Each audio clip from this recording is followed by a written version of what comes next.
Welcome back to my channel. If you are new, hit that subscribe button, hit that notification button, because this is a true crime channel and a channel just about life, domestic violence. This is Mama Beauties here, and so I am super excited to go on this journey with you guys. And remember, you'll be my first 1,000. And once we do that, we're going to do another giveaway. I'm giving away this amazing system here, but that'll be once I hit 1,000 and I can go live and do that with you guys. I'll be able to do call-ins, and I also want to do some interviews of survivors of domestic violence. I still have to do the 2 episodes of The Devil Beside Me from Dr. Phil. I am watching those now. And so when we finish this book up, I'm going to go over Nikki's interviews with the police, and we are going to pick those apart. I've already done the first interview and have it all written out.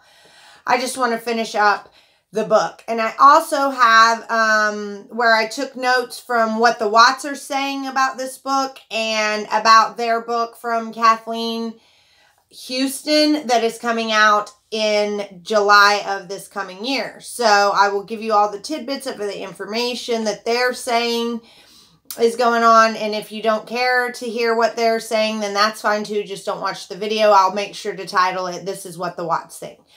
But also I have a video or a giveaway going on. Make sure that you get into that. But this is Letters from Christopher, chapter 25, and it is titled The Family. So basically they're saying right before sentencing, Ronnie and Cindy and Jamie were finally allowed to see Christopher, and they each got 30 minutes apiece. And so Cindy went to see Christopher, and she asked him if he was positive about pleading guilty. And she is saying in this book, and the author is saying that she said that all of a sudden the attorneys got super mad at her and yelled at her, I quote, "Stop asking him those questions or we will shut this bleep down right now." And that was a bad word I bleeped out. So they are saying that she was confused about what was taking place because nobody explained anything to her, and that they were having to come to terms with this heinous act and the fact that it was their son that did that and put the girls in the batteries. And so, however, because people were reaching out to Cindy and saying that they had solid evidence that Chris's first confession was the real confession, then that was what confused her, and she still feels like she doesn't know what to believe. Okay? And that Shanann promoted Thrive, and the author thinks that Thrive promotes a lifestyle of materialism, and that she was making, and it promotes a lifestyle of having more. That's what the author says. And that Shanann was making $60,000 to $70,000 a year, plus she was getting that car lease bonus every month to pay for the Lexus. And the author says it was probably exhausting having to keep up with that goal and maintain that. And she does say here that she may have been materialistic, but she sees that she was very driven, a lot more than she was materialistic. And she says that people say that she was a natural salesperson and that she could sell anything. I always like to say she can sell ice to an Eskimo. And that she was on Facebook constantly, but we all knew that. And that Christopher had been raised by a family of German descent, and so he felt like they did not need anything beyond their necessities. And so he never told her no, or he never argued with anything that she wanted to buy or do. And so he also says to the author that, however, the kindness and thoughtfulness that he had for her was not reciprocated. And that that is when anger and stuff started to build inside of Chris. And then the author goes into talking about sweet, precious Bella, and that she was only 4 years old, and that she seemed kind of timid on the videos that we watched, and that she was most like her father. And I hate that she says that, though, because she was nothing like him. And Christopher described Bella as sweet and soft-spoken, and Cindy described her as cautious. And Cindy made sure to get another little jab at Shanann by saying that her hair was kept short and that Shanann's mom was the one that cut it. And they were hoping that it would grow back thicker because it was really, really fine and thin. And Cindy made sure to say that it breaks her heart because Bella wanted long hair.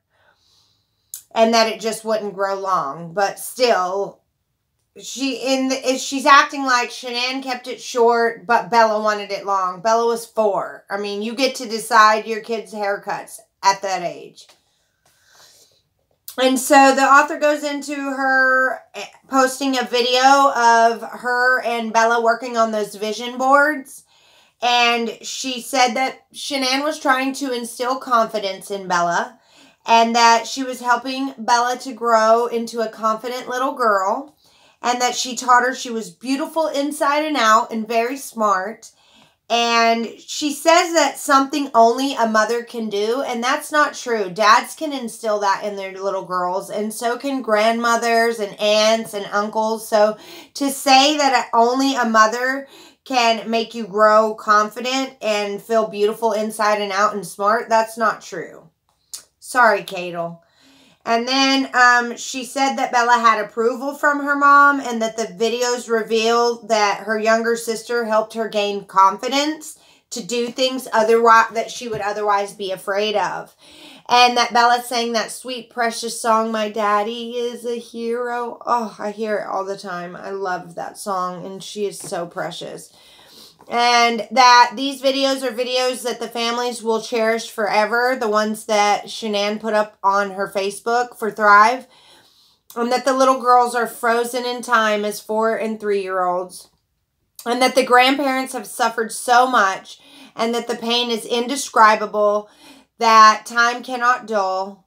And that perhaps soon the media will leave them alone and allow them to grieve privately. You started this book 5 months after the murders, so stop lumping the media and YouTubers and people like that into this group when you are part of that group. Do not exclude yourself.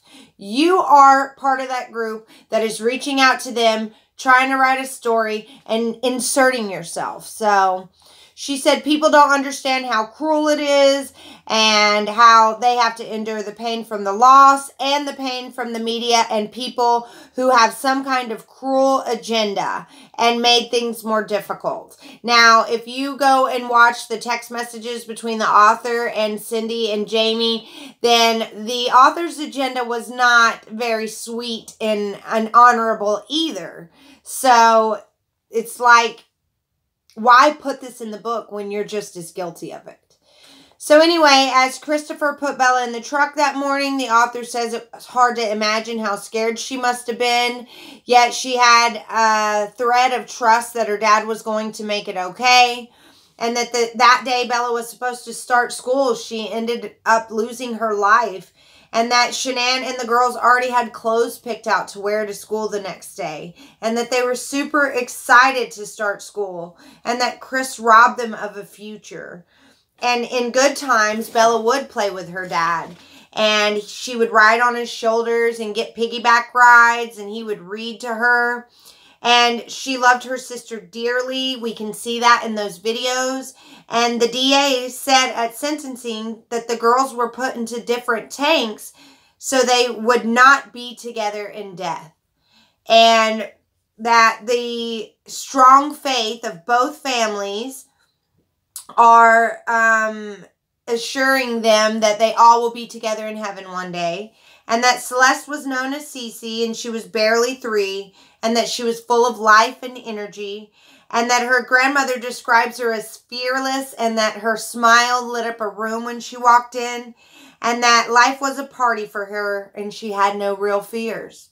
And that she always had a big smile. And she was her sister's shadow. And she was Daddy's girl who loved to ride his shoulders. And show Bella it wasn't scary to be up so high. And she loved hugs and kisses. And she loved to tease. And a week before she was murdered, she took her first trip to the beach. and that the videos show her fearlessly jumping in the waves, and that she was loving the water and the sand on her feet. And they were just laughing and having a good old time, and she was begging Bella to join her. And that on the way to the oil site, they were curled up together, best friend and sisters. And Celeste was really still a baby, and she was so pure and innocent, as well as Bella. And that it's very impressive to see the love for Shanann and the girls by the Ruseks, and that it's heart-wrenching to watch their grief and imagine their daily pain. And it's unimaginable that Frank had to ask people to stop harassing them because we were making things worse, and we won't leave them alone. I added we because she is part of that. And that they never got to tell their family goodbye, and that it was impossible to have an open casket funeral because of what Chris had done to his family. And so they didn't get to give them the proper burial that they would have wanted to. So that is the end of chapter 25. And we will come back for the final 2 chapters. Hopefully I will be able to get them done today, so I can go on and talk to you about my tragic story in Frederick, Colorado, and lots of other things that I have ready for you guys. But hit the subscribe button, and always, always be kind to everyone.